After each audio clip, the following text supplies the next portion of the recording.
Hi வணக்கம் எல்லாத்துக்கும். அனைவருக்கும் ஞாயிற்றுக்கிழமை நல்வாழ்த்துக்கள். என்னென்ன ஸ்பெஷல் சாப்பிட்டுட்டு இருக்கீங்களான்னு எனக்கு தெரியல. ஒரே ஒரு சின்ன ஒரு வேண்டுகோள் உங்களுக்கு எல்லாத்துக்கும். உங்களுக்கும் தெரியும். மலர் அப்படிங்கிற ஒரு பொண்ணு வந்து 2 குழந்தை 2 பசங்க. ஒண்ணு வந்து 11த் படிக்கிற பையனும், இல்ல 12த் படிக்கிற பையனும் எனக்கு ஞாபகம் இல்ல. சின்ன பையன் ஒண்ணு இருக்காங்க. 2 பேத்துக்குமே ஹெல்த் ப்ராப்ளம். 1 இயர் பேக் அவங்க வீட்டுக்காரர் விட்டுட்டு வேற ஒரு பொண்ணு கூட போயிட்டாரு. அ அது அது என்ன ரீசன் அப்படின்னு அதெல்லாம் நமக்கு தெரியாது. பிரிஞ்சு போயிட்டாங்க. இப்ப அந்த மலருக்கு வந்து அவங்களா தான் கஷ்டப்பட்டு அந்த குழந்தைகள காப்பாத்தி ஏதோ படிக்க வச்சுக்கிட்டு, ரேஷன் அரிசி எதோ சாப்பிட்டுட்டு இருந்தாங்க. கடவுளு அந்த 2 குழந்தைகளுக்குமே உடம்பு சரியில்லாம போயிருச்சு. அந்த பொண்ணுக்கு வந்து அப்பா, அம்மா சப்போர்ட்டும் இல்லாம அங்கேயே ரொம்ப பரிதாபமா முடிக்கி விட்டுட்டாங்க. இந்த புருஷன் கண்ணால பாப்பான். எல்லாமே இந்த பொண்ணு பேசக்கூடிய எல்லாமே பாப்பாப்படி.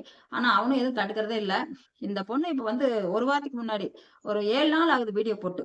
ஆ கால் எங்கிட்டோ போயிட்டு வரப்ப ஆக்சிடென்ட் ஆகி, கால் பேக்சர் ஆகி கட்டு போட்டு படுத்திருக்குது. அந்த ஒரு போட்டோ அதுவும் கொஞ்சம் தான் தெரிஞ்சுது. அந்த பையன் எடுத்து எழுதி போட சொல்லி எழுதி போட்டுருப்பாங்களாட்டுருக்கு அவங்க அம்மா சொல்லி. வீட்டுக்கு வந்ததுக்கப்புறம் நான் டீட்டெயில்ஸா சொல்றேன் அப்படின்னு இருக்காங்க. நான் எல்லாத்தையும் தாழ்மையோட கேட்டுக்கிறேன். அந்த பொண்ணுக்காக பிரார்த்தனை பண்ணுங்க. இந்த கஷ்டத்துலருந்து சீக்கிரம் மீண்டு வரணும்னு நீங்க எந்தெந்த கடவுள்ல நம்புறீங்களோ அந்த கடவுள வேண்டுங்க. எனக்கு மனசு ரொம்ப கஷ்டமா இருந்துச்சு. ஆனா, நான் போய் அது ஃபோன் நம்பர் இருக்குது என்கிட்ட. ஃபோன் பண்ணா WhatsApp மட்டும் தான் போகும். அது ஒரு டைம் 2, 3 டைம் பண்ணேன். ஆபீஸ்ல இருக்கேன். நான் வீட்டுக்கு வந்து பேசுறேன் அப்படி இப்படின்னு சொல்லி அப்புறம் அதுக்கப்புறம் கூப்பிடல. நான் உன்ட்ட பேசணும்மா கண்டிப்பா அப்படின்னு மாரி சொல்லியிருந்தேன். பாவம் அத நெனச்சாலே கஷ்டமா இருக்குது. அந்த குழந்தைய பசங்கள வச்சுக்கிட்டு வளர்த்துக்கிட்டு. அது வந்து செய்த தப்பு என்ன அப்படின்னா, அது தப்பு கிடையாது. அவங்களா வந்து ஒடியாந்து இப்ப கட்டிட்டாங்க, அவளுக்கு திமிரு எடுத்து போயிட்டா அப்படின்னு பேசுவாங்க. அப்படி இல்ல. அது கொஞ்சம் யோசிச்சிருக்கணும். அப்பா, அம்மா தரப்புலயும் யோசிக்கணும். ஒண்ணு சு நீங்க தேர்ந்தெடுக்கிற மாப்பிள்ளை நல்லவங்களா இல்லையான்னு நீங்க நல்லா புரிஞ்சுகிட்டு கூட இது பண்ணலாம். ஆனா என்னை பொறுத்தவரைக்கும் இந்த லவ் மேரேஜ்ல வேண்டான்னு தோணுது. அது நல்லது இல்லைன்னு எனக்கு தோணுது. அப்பா, அம்மா பார்த்தாங்கன்னா, நான் ஒரு காலத்துல என்னுடைய கல்யாணம் பண்ற காலத்துல லவ்வெல்லாம் இல்ல. பொதுவா வந்து என்னுடைய மைண்ட்ல இருந்ததுன்னா, அப்பா, அம்மா சொல்றவங்கள கட்டிக்கிட்டோம்னா, நம்ம லைஃப் ஏதாவது கரடுமுரடா போச்சுன்னா, அவங்க ஆதரிப்பாங்க. நம்ம தனியா போனோம்னு வச்சுக்கங்களேன், அதுல ஆதரிப்பு கிடையாது. அந்த எண்ணம் எனக்கு இருந்துச்சு மைண்ட்ல. அதனால நமக்கு அந்த ஒரு இது இல்ல. அப்ப என்ன மாப்பிள்ளை சொன்னாலும் அத நான் கல்யாணம் பண்ணா, ஆனா அதே மாரி எனக்கு ஆதரவு இல்லாம அப்பா, அம்மா தான் ஆதரிச்சாங்க. அந்த மாரி போகும். அந்த பொண்ணு எந்த ஏரியா என்னன்னு எனக்கு தெரியல. எந்த ஆசை இருக்காங்கன்னு எனக்கு தெரியல. சப்போஸ் மலர் வீடியோ பார்த்தவங்க யாராவது இதுல பார்த்தீங்கன்னா, எனக்கு கான்டாக்ட் பண்ணுங்க. உங்க நம்பர் ஏதாவது போட்டிருந்ததுன்னா சொல்லுங்க எனக்கு.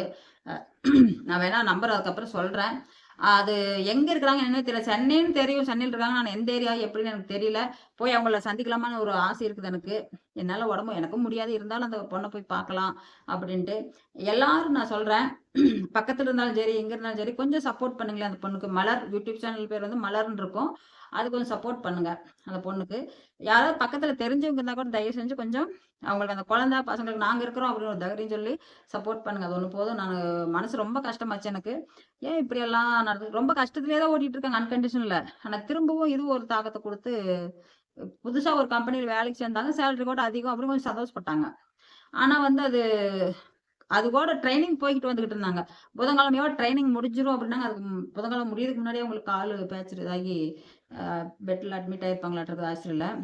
எப்படி கட்டு போட்டுருக்காங்க. அது எப்படி என்னன்னு எனக்கு டீட்டெயில்ஸ் தெரியல. மனசு கொஞ்சம் காலையில பார்த்தே ரொம்ப வருத்தமா இருந்துச்சு. நானும் நெனச்சுக்கிட்டு இருந்தேன்.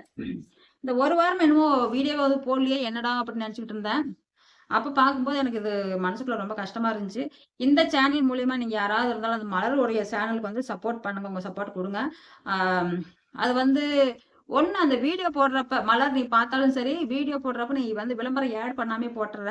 உனக்கு அதனால தான் வந்து யூடியூப்ல இருந்து உனக்கு அமௌண்ட் வர்றது கட் ஆகிட்டு இருக்குது. ஆல்ரெடி முன்னாடி ஒருக்கா கட் ஆச்சு. திரும்பவும் அதுதான் அப்படித்தான் வந்துகிட்டு இருக்குது. அந்த சேனல் யார் பார்த்தாலும் இத சொல்லுங்க. கொஞ்சம் விளம்பரமே வர்றதில்ல அதுக்கு. விளம்பரம் வராம அது ஒவ்வொரு வீடியோவும் ஆட் பண்ணி தான் வைக்கணும். அது வைக்கல வச்சுதா வைக்கலையான்னு நமக்கு தெரியல. அத கொஞ்சம் பார்த்துக்குங்க. முடிஞ்சா அந்த பொண்ணுகிட்ட பக்கத்துல இருக்கவங்க கொஞ்சம் சப்போர்ட் பண்ணுங்க. அவங்களுக்காக மனசார வேண்டிக்கங்க. நம்ம எந்த கடவுள் நீங்க கும்பிடுறீங்களோ அந்த கடவுள் வேண்டிக்கங்க. நன்றி, வணக்கம்.